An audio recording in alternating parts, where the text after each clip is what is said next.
Hey everybody, so we're gonna do a quick, I want to do a class here, okay? We're going to do, hello, surprise, surprise. We're going to do, guess what we're gonna do, ladies and gentlemen? We're gonna go ahead and do a, class, okay? A Beckyland, I know, yay, confetti! So here's Sammy Davis Jr. I bet he was so happy with these white girls. Okay, that's fine, bro. I'm not mad at you, do you? But let's look at this here, a little background. He was an entertainer back in the day. Oh, what is it? The Rat Pack, Frank Sinatra, and somebody named Dean Martin. So, we weren't even born then, but they had this going on. This article says, so he was a wealthy black entertainer, singer, also tap dancing. But I was a younger kid then, so more like our parents' time, But he was also, I think, like active in the 70s, yeah. So it says Sammy Davis Jr. endured being called boy, the C word, the N word. But his greatest humiliation came when JFK refused to let the star perform at the inauguration after he married a white woman, says his daughter. A little background information. So Frank Sinatra, and they're all part of the Rat Pack. It was Sammy, Dean Martin, and somebody else. Sorry. So Frank Sinatra helped Sammy through the years of racial injustice, but he tried to persuade Sammy not to marry actress Mae Britt. She was a white female. Until after the 1960 election, he was afraid of racial backlash against his other close pal, JFK. Daughter Tracy Davis, revelations about her father's black experience in new book, Sammy Davis Jr., A Personal Journey with My Father. When Sammy was in the infantry, he was beaten and called boy and COON and had the N word scrawled across his bare chest in white paint. White soldiers tried to make Sammy drink warm URINE from a bottle of beer. Same thing happened to a little black boy who went to a play date. I think last year, went to a play date, and the same thing was tried again. Not much has changed as you may think.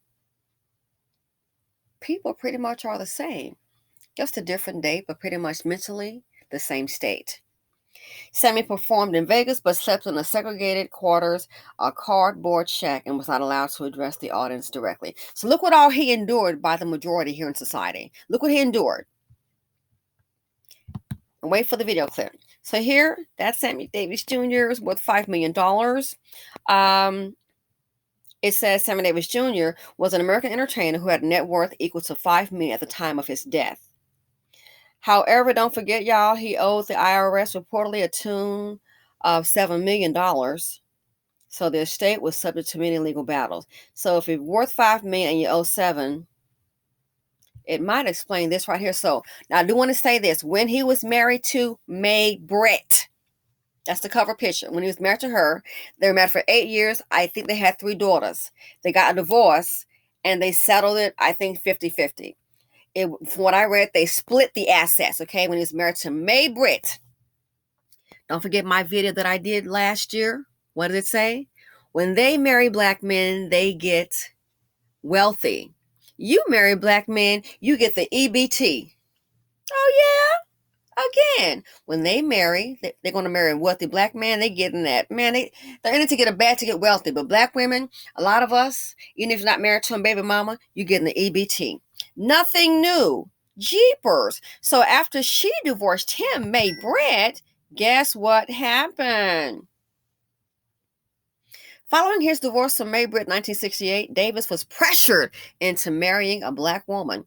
He wed Altavis Gore in 1970 and pressured her into participating in wild parties. Make my man happy. Among the many men Altavis befriended was former Defense Secretary Donald Rumsfeld, whom Davis met in the 1970s when Rumsfeld worked for the Nixon administration. Rumsfeld remained friendly with Altavis after the legendary entertainer's death, meaning Sammy, even to the point of calling her when she was living in poverty in Pennsylvania in 1993. So Mae Britt married him. She got a settlement. They split the assets is what I read. But he was pressured into marrying a black woman. And what happened to her? Seed of poverty D. And you think we've been hating on these black men. You think nothing has changed? Might want to think again. So this article here says Sammy's end, poor and pathetic. Aw. And here's a picture of Altavice.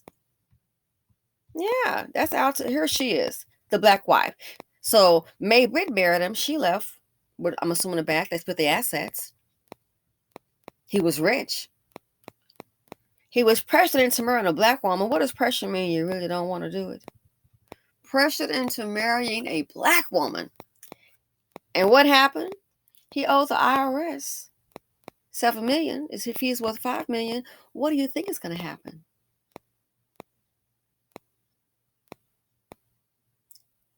Ergo, my video, they marry black men to become wealthy. You marry black men, you got the EBT collective. I want to hear about this person over here, this one over there. For the collective, the numbers don't lie. And this was in the 60s, guys. We weren't even, well, some of us, we weren't even here.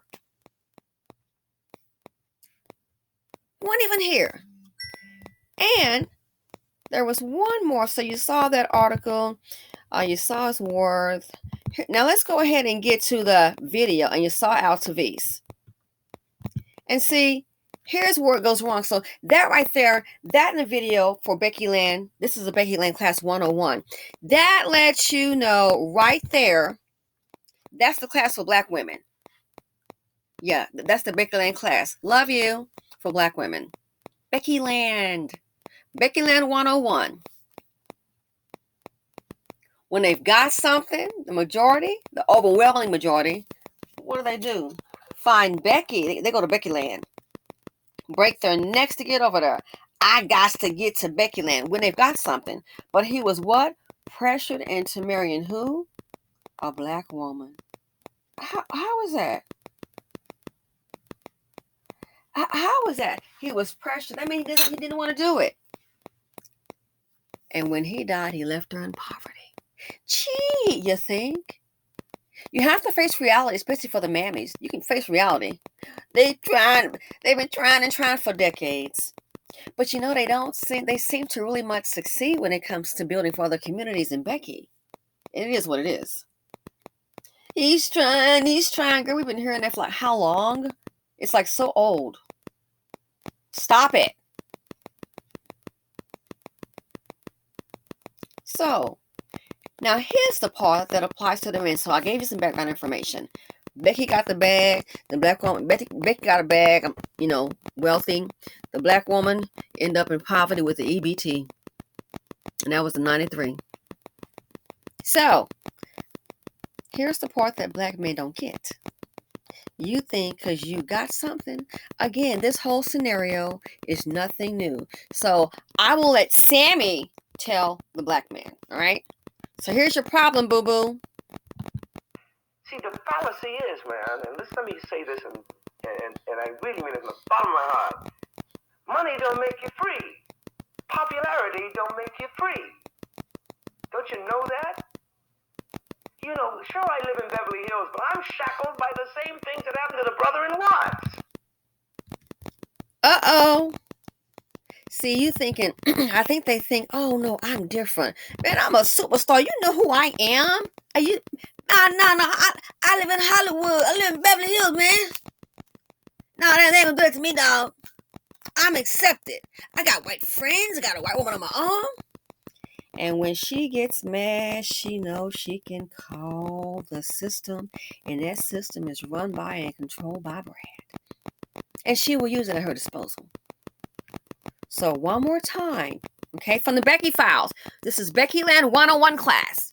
Might want to get a pen and pad. Maybe get your phone out, okay, as a reminder. Especially to the dust buckets. Broke, young, old, educated, wealthy, EBT holder, whatever you want to call it. One more time for the ones in the back. You know, sure, I live in Beverly Hills, but I'm shackled by the same things that happened to the brother in Watts. So I think these black men, some of them are thinking, oh, this is who I am. I got it like that. I have money like that. Man, I'm wealthy. I don't live in the hood. I don't hang with those people. You really think you have a false mindset, a false reality.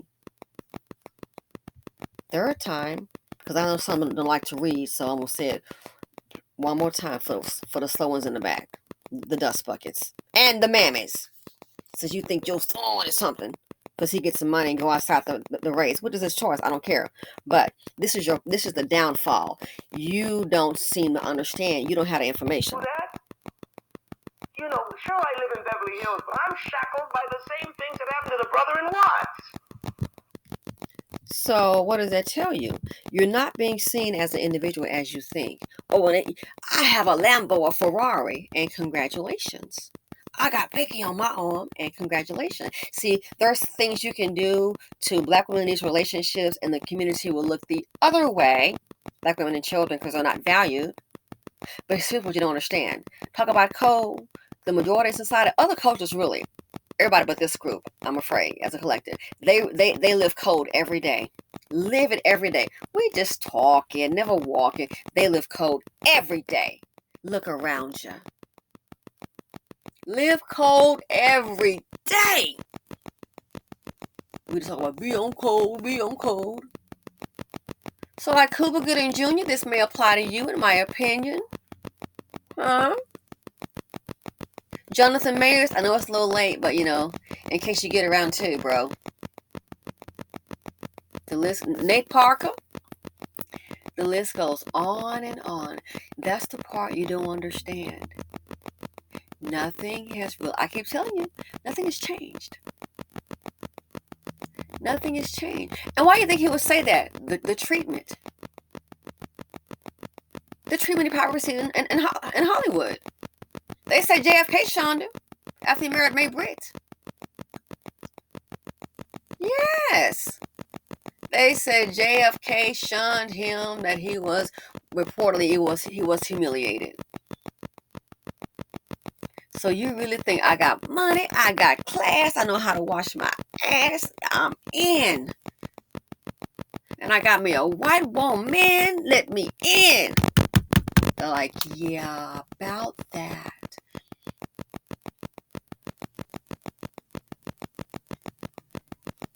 Yeah. So, on first class, Beckyland 101.